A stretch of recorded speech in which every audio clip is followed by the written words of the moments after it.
Hello, my passenger friends, and welcome back to another episode of the Carffice Podcast, my car office.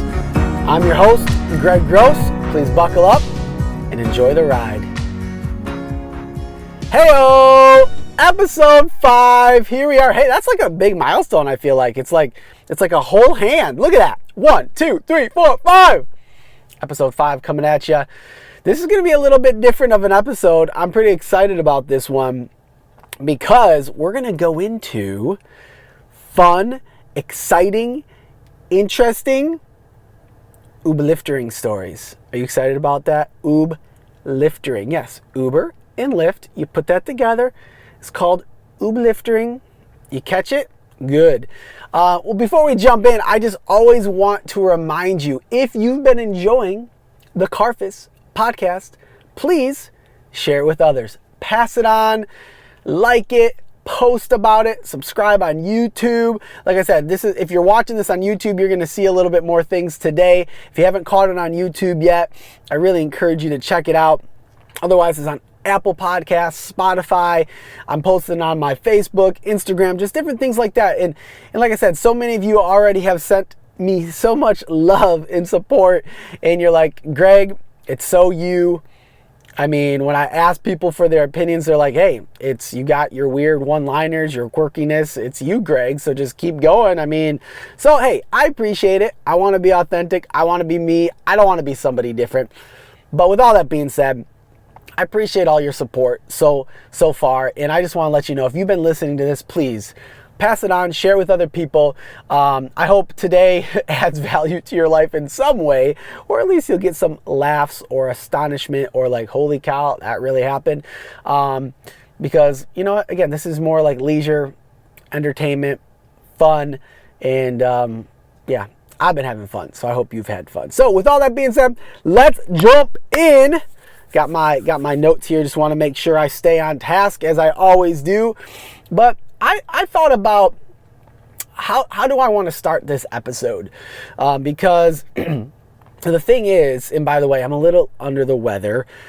Didn't wake up. Actually, I didn't feel good last night. I was actually UB-LYFT-ERING last night, and I called it early, and I came home early. Haven't been feeling the best today, but you know what? That's okay. You just got to keep going. And by the way, we are like literally moving out of the state in like 7 days. So there's a lot going on. But again, it has nothing to do with this episode. So let me continue. Anyway, so I thought about starting off this episode just giving you a little background. Like, again, for those of you maybe that are jumping in to episode 5, you didn't listen to any of the other episodes, which, by the way, should go back, get some more detail, talking through my life a little bit. But this is kind of like a standalone, separate episode. And really, why did I start Uber and Lyfting, and why am I doing that? That's a great question. You know, when me and my family moved in with my parents in the fall, and I know we're about to move out, you know, I'm a life and health coach. I'm a missional entrepreneur. And, you know, we've been saving up and paying off things. And again, I don't like having a boss. And I was just thinking about what are different things I could do part-time on the side. And, you know, that's flexible. And I was talking to some of my buddies that also Uber and Lyft or different things, DoorDash. And I just looked into it and I got into it.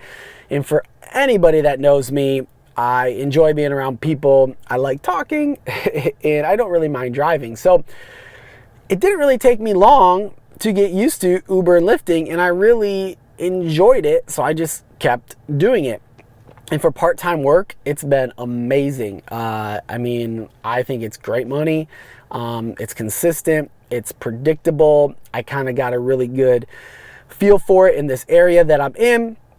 And so it's been a blast. And so that's kind of why I got into it, just something to do part-time on the side here in this season. I'll come back around to it at the end to let you know if it's something I'm going to continue to do. But that is why I have all these crazy Uber Lyft stories over the course of the last 7 to 8 months. And let me tell you, you might be surprised by some of these stories, especially, I mean, if you don't know me or know my past, or I know I've kind of shared a little bit of my history over the past few episodes, but Again, if you're coming into this and it's just like, yeah, I'm just this normal random guy you're listening to the first time, then this is going to be like whatever. But if you've known me for any years with the stories that I'm about to share with you, it might be maybe surprising, might not. I don't know. But I wanted to jump into it, boom, just put it out there, have some fun with this episode. Hope you get some laughs. Hope your face goes like this or wow. Maybe you're not going to believe some of the things I'm going to share with you, but it's all true.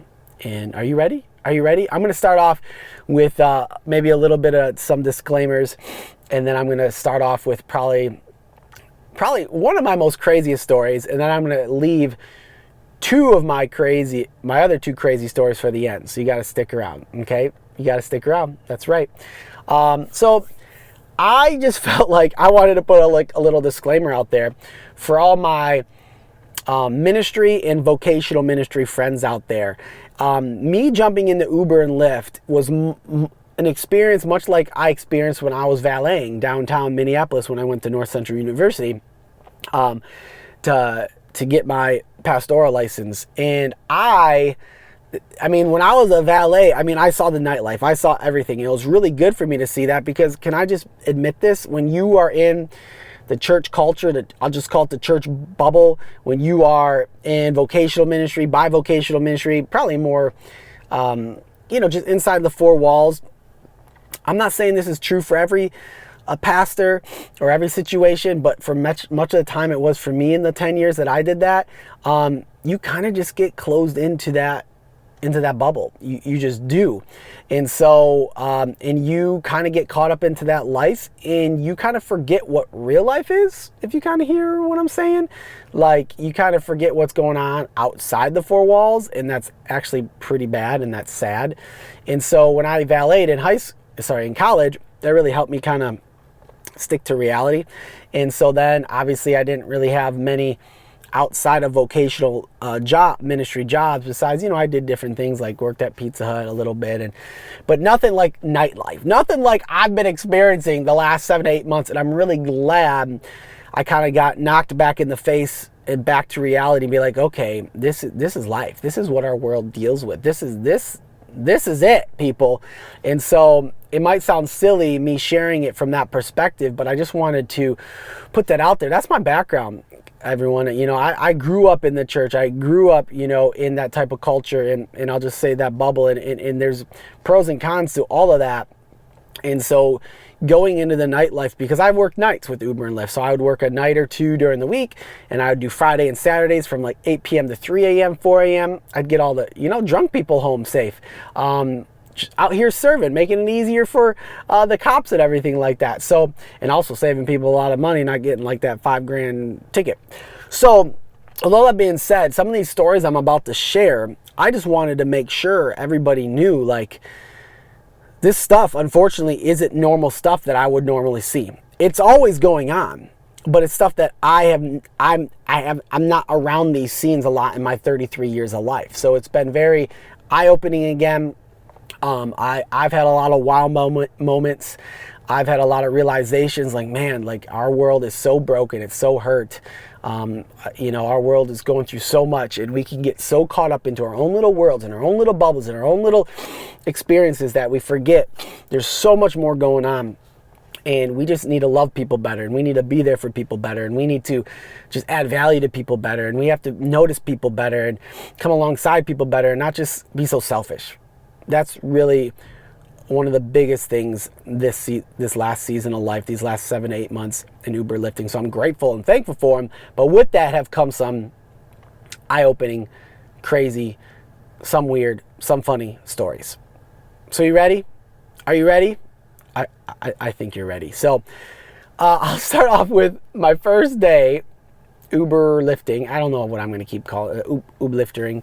My first day driving, just to make things go smooth here from here on out. I remember picking up this lady. I'm not going to really bring up names, bring up areas, bring up landmarks to keep it, whatever. You guys know I'm in Wisconsin.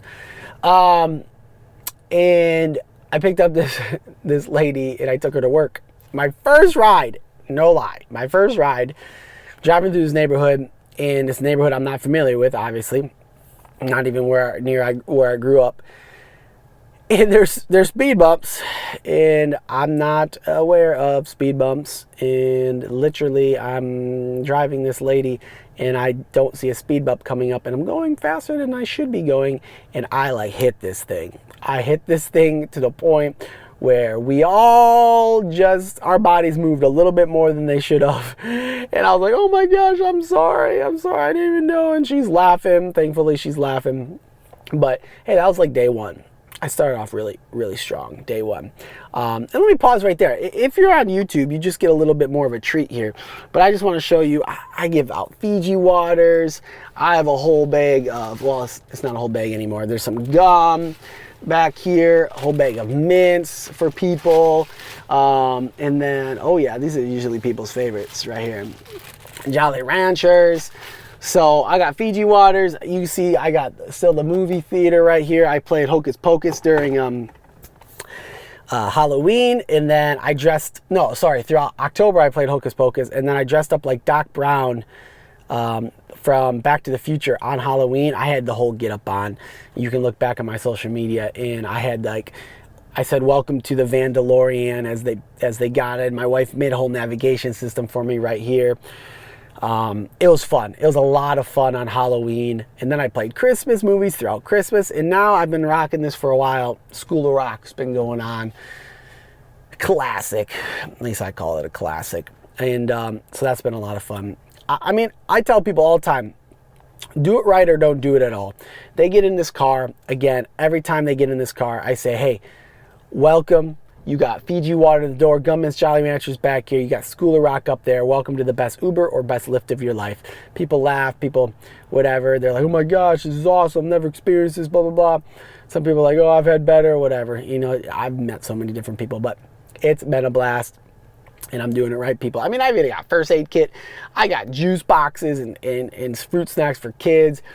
I have Kleenexes. I got everything that people would need. If they need it. I got my throw up bags, which we'll get back to that. I have everything. I keep this thing clean. I joke, I don't even let my kids in here anymore. Yeah, obviously I do. But it's funny. It's just like, hey, you can't eat in here or whatever. So I just kind of wanted to pause there to let you know this is a full experience. This is the man van. Her name's Bonita. It makes no sense. But we'll continue on with this episode. So that was my first ever experience driving. Now I want to go into probably one of the most interesting stories. And this is, I mean, it's crazy. I still can't believe it happened.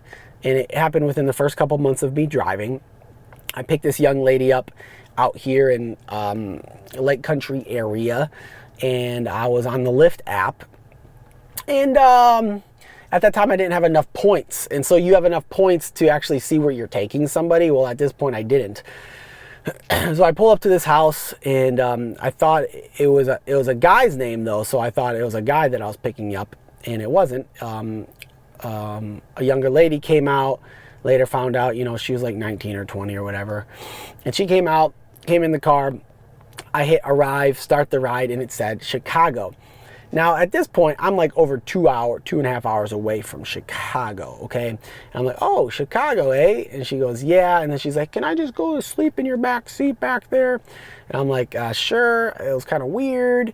And as the drive went further, people, it got weirder, okay? She finally like moved up to this seat right here. I think at one point she like changed, okay? In like, or I don't know what she did. And as the ride went further, more and more of her story was coming out, and she was like talking about what she was going to do in Chicago, and excuse me, and like meet up with this guy that she found online, and she FaceTimed a few times. And I'm like, you know this guy? You feel good about this? She's like, yeah, I'm going to go serve drinks. And I'm like, do people know where you are? Like, and she's like, yeah, my friend knows where I am. I'm like, okay, you feel safe? Because if you don't, like, you know, I can give you my number, something happens, come back and pick you up. She's like, no, again, my friend knows where I am. I'm like, okay. And it just started pretty much by the end of the ride, unfortunately. after all that driving, because she didn't really start to become talkative. And it's not like I'm just going to talk and ask people questions.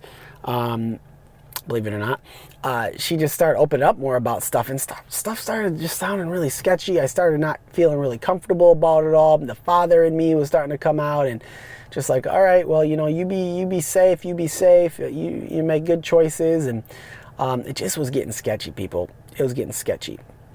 And so we pull up downtown Chicago, pull up in front of a hotel, and I drop this young lady off, and she gets out in her nightlife gear, her, what do you want to call it? Like, her night clubbing gear. And, I say, again, have fun, stay safe. I see this guy come out of the hotel, give her a hug, and boom, she's gone. Now, let me just say this. It was weird. Anybody ever, you have discernment or you just sense something's off? Well, again, I just was sensing that. And so I, obviously I drove the rest of the night, was thinking about it. Well, the next morning or afternoon, I just couldn't sit with it anymore. And so I'm educated, and I know and I know you don't want to assume these types of things, but better safe than sorry. But I know between Milwaukee and Chicago is one of the most sex trafficked areas in the United States. If you didn't know that, well, now you do. And so I'm just educated and know that. And so I called the anonymous sex trafficking hotline and called it in and let them know everything that they needed to know. They thanked me, and that was it. And again, do I know if it was sex trafficking? I don't know. She was an escort. She was something. She met some random guy. The guy paid for the ride all the way down there. And guys, to say the least, it was pretty sketchy. So, but again, this stuff happens probably all the time. It's just we're just not aware of it. We just kind of we don't think it happens, or we're just so caught up in our own life. And I get it, but I'm just letting you guys know as a reminder, pay attention. Pay attention to know, this is not what my podcast is about today, but pay attention that sex trafficking is a really huge problem. And especially in this area and all over. And to be aware and keep an eye out for those kind of things. And if something doesn't look right, call it in. Call it in. It doesn't hurt to call something in. So that was a very crazy thing in the beginning. And then, I was just exposed to different things. Again, this might sound silly to some of you, but again, I'm not exposed to this stuff on a regular basis in the 33 years of my life. Very minimal exposure. So, there's times I would go down to a casino and I'd pick up a stripper or drop people off at strip clubs, pick up guys from strip clubs that just drank all night and everything like that. And they just their father, one guy I picked up, his father just died and he was crying in my car. And he said, I just needed to get out. And that's what people do to cope. And again, I'm not here to judge. I'm not saying any of this stuff to judge. People are going to live their lives. I picked up, a really nice lady from the casino once, and she was there with sugar daddies. So she was just spending time with guys with a lot of money, and they'd pay her just to spend time with, they'd pay her to spend time with them just around the casino because they wanted company. Again, I knew this stuff goes on, people, but you just don't think about it, right? You don't think about it unless you're exposed to it or if you're around it. And obviously, I've been around that type of nightlife more the past 7 months. Let's see.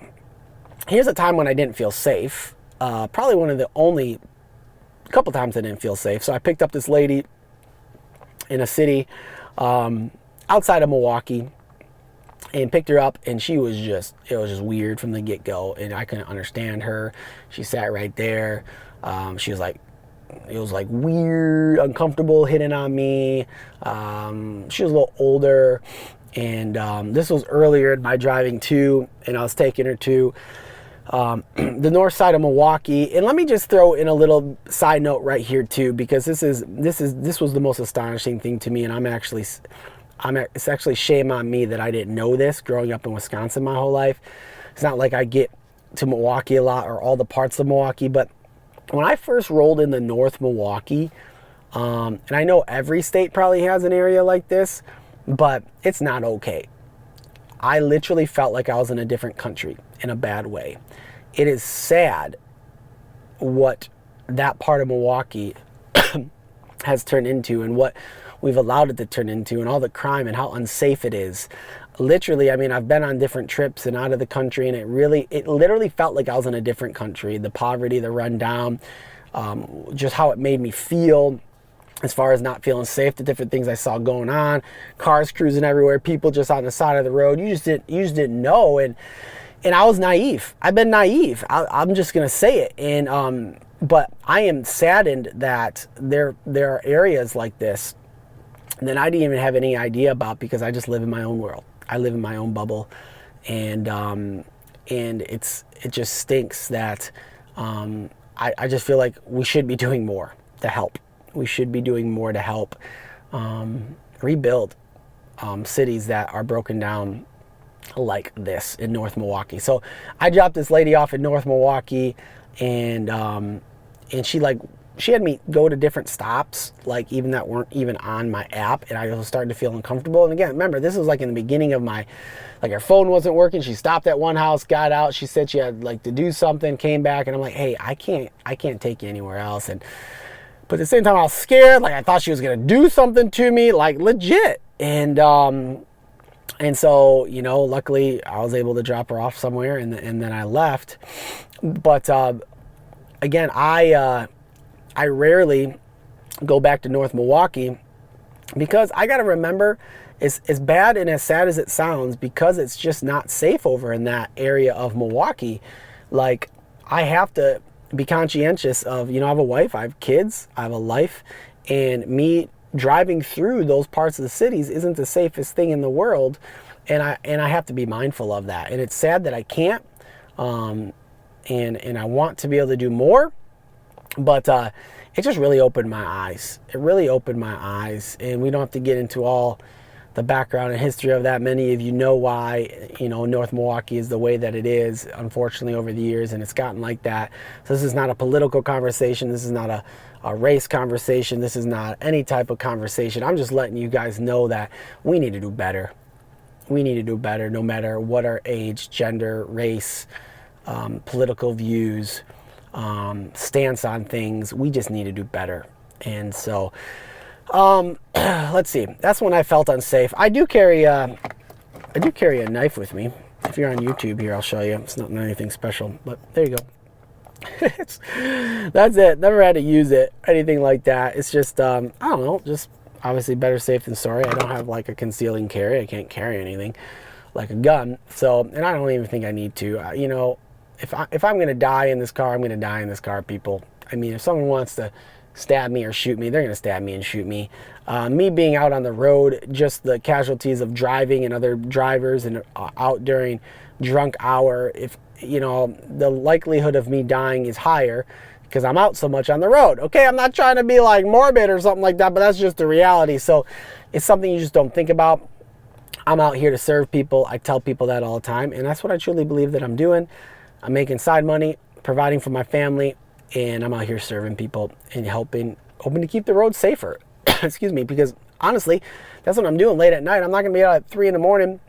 for no reason. Bar lets out. I'm trying to keep the roads safer and give people options so they don't have to drink and drive. So that's a couple things. Here's some just really quick side stories. Just a couple weeks ago, just this past week, I had a pickup in a city, and these guys came out and just like, hey, I'm really sorry. There's some guy showed up at our house. We don't really know him. He can barely stand. We called him an Uber. Can you take him home? It's 5 minutes from here. We're sorry to throw this on you. I'm like, what are you talking about? Like you don't know this guy? He can't even stand. How's he going to get out of my car? And like literally these people put this random guy in my car. He's passed out. I'm like, you coming with me? You going to get him out? He's like, no, like, we'll tip you good. We'll take care of you. All this kind of stuff. Like, it was insane. I'm like, well, thanks for just basically throwing your problems on me. But again, I want to keep an open mind. I want to serve. I want to help. But this guy, like, probably one of the most passed out guys, and I've seen a lot of passed out people that I've ever had driving this car, did not think he was going to be able to get out of my car. That's how bad he was. Pulled up to the place. He was like literally in the fetal position on his knees right there in my back seat. And I'm like, sir, time to go, sir. Because like, again, I'm not going to touch somebody, or I'm not going to like, I mean, if I would have had to drag him out, I would have dragged him out. I was thinking about calling the cops, honestly. But finally he like popped up and he like stumbled out of the car and he made it across the street. So that's good. That was interesting. There's a guy that fell over once he got out of my car once. I picked him up and he was pretty drunk as well, and he got out of my car, told me to pull over, and then when he got out there's like a little hill and a little ditch, and he literally just like it's not funny, but it's funny. He literally stumbled, fell on his face, rolled down the hill, and I'm like, you okay? He literally laid there for 5 or 10, 15 seconds. Who knows, could have been longer. But I sat there, I waited a little bit. It's not like I'm a total jerk, okay? And he finally got up and he made it to his place. And I'm like, wow, that must have hurt.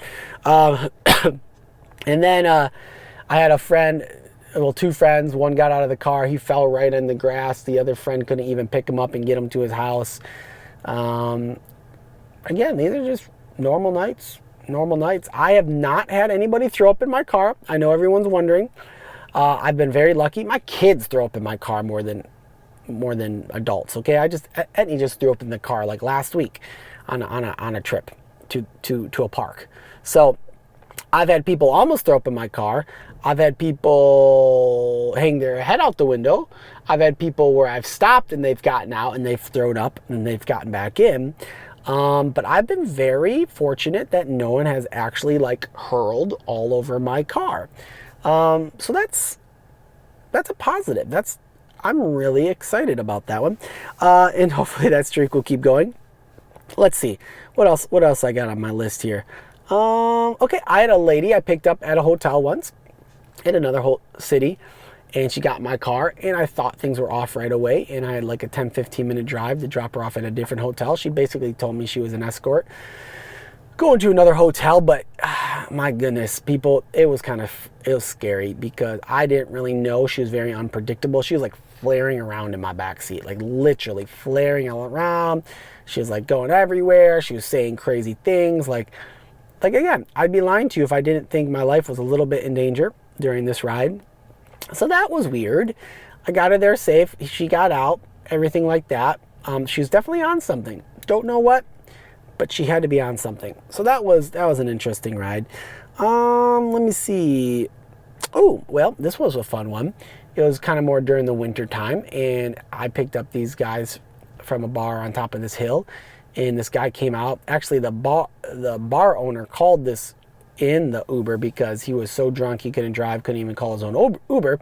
Sometimes bartenders do that. You guys are so kind. And then to give me your very drunk people to take home. But this guy came down these stairs. I was parked below the stairs a little bit, 15 feet away, and he literally lost his balance. I'm telling you guys.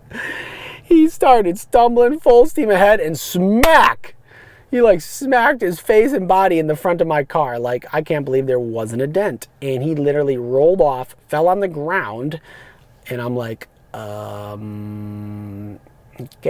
And I don't know how he got back up. He got back up, got into my car, and I took him home. So that was, which by the way, I have a dash camera that looks out that way and looks in my car. So, I delete the footage at the end of the night, each night. But I've had some funny footage, and I went back and watched it before I've deleted them. And in Wisconsin, it's not illegal to have a dash cam. It's for my own safety, which helps. But, oh my gosh, that was, again, one of those moments where I'm trying not to laugh. And I'm like, what just happened? What just happened? Let me see. What else we got here? I had one time I picked up a couple girls, and on the way dropping them off into a neighborhood, they asked me if I could stop, add a stop to their, I think they wanted to go to a liquor store or something like that. And usually I'm all good with that, and I'll help people out, I'll serve people, and obviously if it's close by and stuff. Well, I got another pickup. They never, they told me, but they didn't really tell me. They didn't clearly communicate.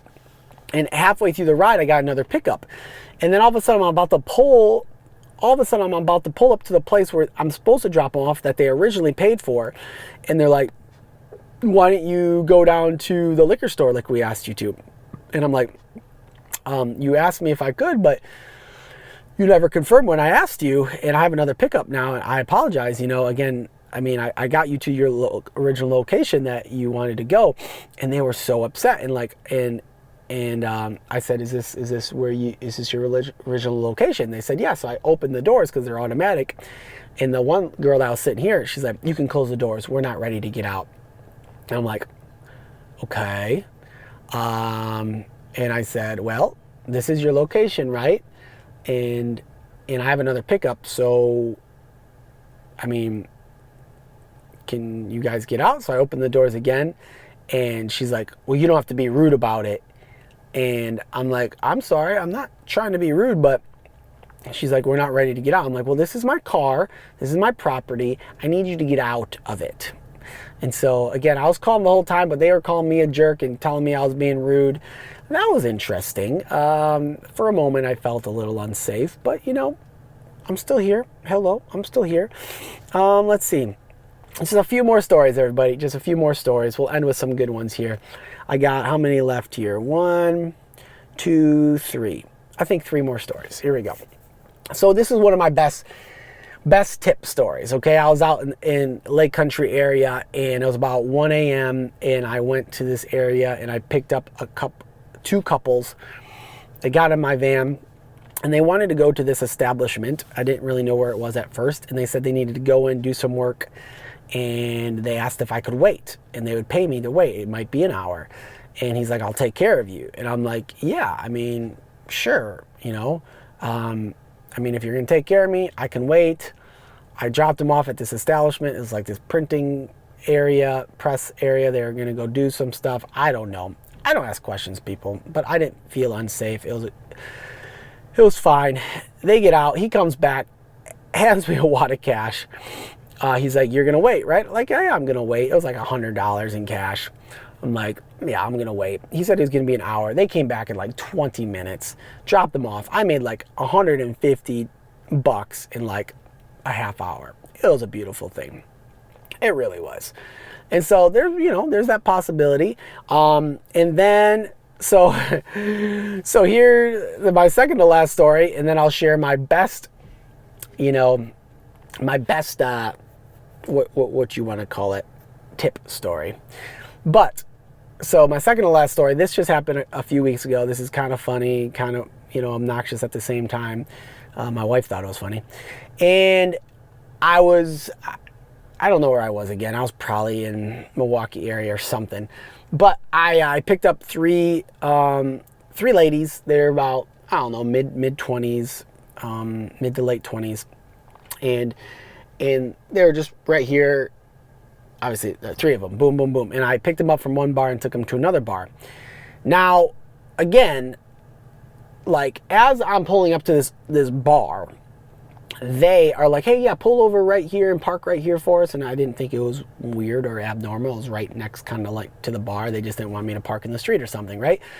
And I turn around and they're not getting out. And by the way, they're like cranking music, partying. It was awesome. And all that kind of stuff. And they're sitting there and they look at me and they're like, how about you come in and have some drinks with us and just spend the rest of the night with us? And I'm like, no, I'm going to keep driving. I appreciate it, whatever, like that. And they just sat there. Like, and again, I just want you to know, I'm a married man, happily married, almost 12 years, but I'm still a human and a man. And I mean, these girls were attractive and they're asking me to have drinks with them and spend the night with them. Okay. You can add that all together. But the thing is they're sitting there and this one girl especially just kept pressing the issue. Like, we're not getting out of your car until you come with us and have a drink with us and spend the night with us. And I'm like, again, no. I kept saying no in every different way you can imagine. I said, you're going to have more fun without me, all this kind of stuff. They sat there for like another couple minutes. They were like dumbfounded that I was not getting out of the car with them to go have drinks and spend the rest of the night with them. Now, again, believe it or not, however you want to take this or laugh about it, this doesn't happen very often, okay? I mean, I've had some crazy other girls say certain things to me, or, not be this straight in offering, hanging out, all this kind of stuff, okay? So I'm telling you, it was kind of a really crazy moment for me. Really felt obviously pressured, tempted, all that kind of stuff. Finally, after they looked at me and dumbfounded and couldn't believe I was saying no for like the 100th time, they finally got out. And I was like, holy cow, what just happened? And I ended up calling my wife and one of my good buddies. And one of my good buddies, tell you him first, he's single and everything like that. He's like, do you get their number? You can give them, I'll call them or something like that. I can't remember fully what he said. But he was laughing at me, and I was just, venting him, telling him the story. And then I called my wife too. And many of you might or might not know my wife, Courtney, but I was really surprised by her reaction. I'm telling her the story. I'm still freaking out because I'm like, this like never happens. And she starts laughing. I'm like, why are you laughing? And she's just like, man, you still got it. I'm like, what do you mean I still got it? That's what you want to tell me right now, that I still got it? And she's just laughing and stuff like this. And oh my gosh. And I'm just telling you, my wife is awesome. I love her, and we were able to make fun with it. And yeah, that was a pretty crazy story. Not gonna lie. And last but not least, I will share with you my the trip that I was surprised just how much money came from it. Okay, so anyways, it was about a month ago. I picked some guys up in a pretty ritzy neighborhood in the area. Long driveway, pulled up, saw the house. I'm like, wow. A bunch of late 20s, early 30s, about 5 of them got in my car right here. And it's about 1 a.m. They want to go down to Potawatomi. Well, that's like a 30-minute drive. And in my mind, I'm thinking Potawatomi is actually only open till 2, but whatever, I'm just here to serve. It's an Uber XL. I knew it was going to be pretty good money just getting him down to Milwaukee. Got down there around 1:30. Guys get out. One guy gets out. A couple guys come to my window over here, and they're like, hey, would you wait for us? It might be a couple hours, but will you wait for us? I'm thinking it's probably not going to be a couple hours. They don't know what they're talking about. Most of them are kind of drunk. The couple of guys that came to my window weren't really that drunk. I mean, they weren't fully there, but whatever. They can't drive. And he's like, you'll wait for us, right? And so like he's talking to his buddy, and he's like, we'll pay you to wait. I'm like, yeah, that's fine. I'll wait for you. It's towards the end of the night. And he's like, how's $300 sound? And I'm like, yeah, that's fine. And I just, inside, I'm like freaking out. I'm like, wow, that's some pretty good money or whatever. And, but I'm not going to say no. And this guy like Venmos me. His friend's like, are you sure you're going to give him this money? And he's like, yeah, he's going to wait for us, blah, blah, blah. And Venmos me $300. He's like, you have kids, let your kids, go get your kids something nice. And, I transfer that money right away, as you can imagine. And, and then they come back out in 30 minutes. Okay. It was already like $50 to get them there, $300 for waiting. And then literally take them back to their place. From picking him up to dropping him off, it was only an hour and a half, people. That's it. An hour and a half of my time. That guy that Venmo'd me the 300, he was in the back on the way home. He was the last one out of the car. He hands me another $100 crispy bill and says, hey, this is for your kids too. So literally, an hour and a half, made $455 on one trip. That was fun. That was a lot of fun. So I'm just saying, crazy things can happen. And again, I valeted through college. I got pretty good tips. I got $100 tips sometimes and different things like that. But I've gotten other $100 tips and some pretty good tips and runs from Uber and Lyfting, but nothing like that. I think that night I made like $80 an hour, and I did like 7 hours. So whatever, you do the math. So Uber and Lyft, UB-LYFT-ERING has been fun, people. And I just tried to find, a well-rounded stories for you today. Hopefully to keep you entertained, astonished, amazed, maybe some laughs. I don't know. You let me know in the comments. You let me know if you know me. But here's the thing. I think I'll close with a couple things. I've also, even with all these crazy, scary, astonishing, wow type of stories, I also want you to know I've had way more countless, very life-giving, fulfilling conversations with people. Again, as you know, I'm a life and health coach. People have asked me what else I do. I mean, I don't tell them unless they ask, but they ask, hey, what else do you do? They find out I'm a life and health coach. I'm having like life and health coaching sessions in here. People are pouring their hearts out to me, even the non-drunk ones.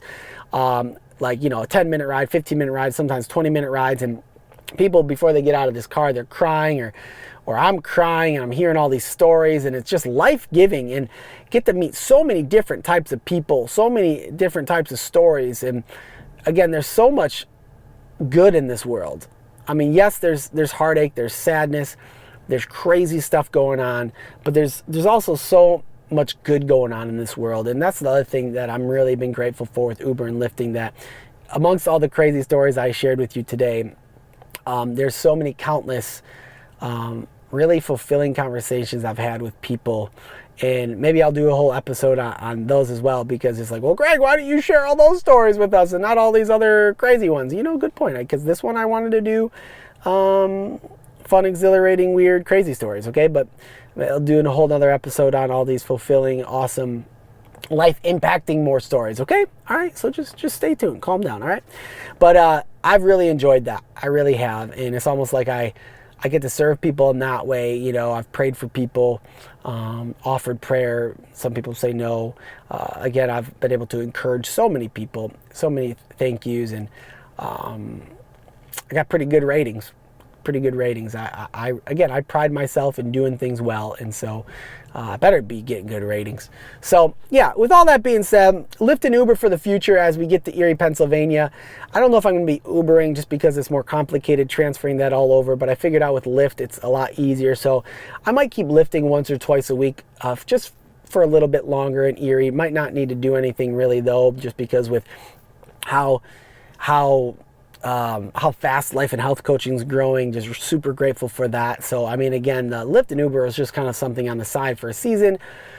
But hey, it's flexible. Don't need to have a boss, and I could do it once a night or once a week if I need to, just for fun and some side cash. So, yeah, that's what I'm going to do in the future. Other than that, I think that's all I really got. That's all I really got for you today.